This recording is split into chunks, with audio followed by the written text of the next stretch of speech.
ഇതെവിടെയെങ്കിലും കണ്ട് പരിചയമുണ്ടാ? ഇല്ലല്ലോ.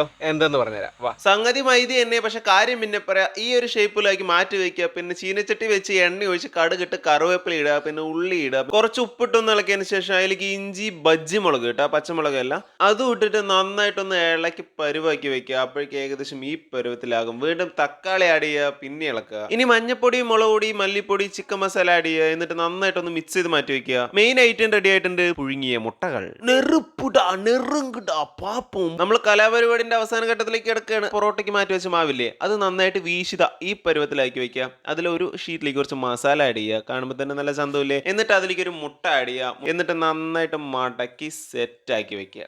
യെസ്, അതെ, നമ്മൾ മുട്ട പപ്സ് ഉണ്ടാക്കാൻ പോകണം. പക്ഷെ ഓവനിലല്ല, ദേ ഈ ചീനച്ചട്ടിയിൽ. എണ്ണ ചൂടാകുമ്പോൾ നമ്മുടെ മുട്ട പപ്സ് അതിലേക്ക് ഇട്ട് കൊടുക്കുക. നന്നായിട്ടൊന്ന് പൊരിച്ചെടുക്കുക. അങ്ങനെ സാധനം റെഡി ആകുമ്പോൾ ഇതുപോലെ മാറ്റി വെക്കുക. സൂപ്പർ. അപ്പൊ നമ്മുടെ പൊരിച്ച പപ്സ് ഇവിടെ റെഡി ആയിട്ടുണ്ട്.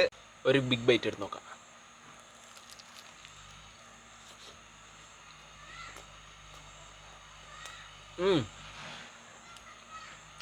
മുട്ട പപ്സിന് കേട്ട ഒരു വെറൈറ്റി ടേസ്റ്റാണ്. എല്ലാവരും ഉണ്ടെങ്കിൽ കഴിച്ചു നോക്കുക. അഭിപ്രായങ്ങൾ കമൻറ്റ് ചെയ്യാം. അതുവരെയും അടുത്ത വീഡിയോ ആയിട്ട് വരാം. Tata, bye bye.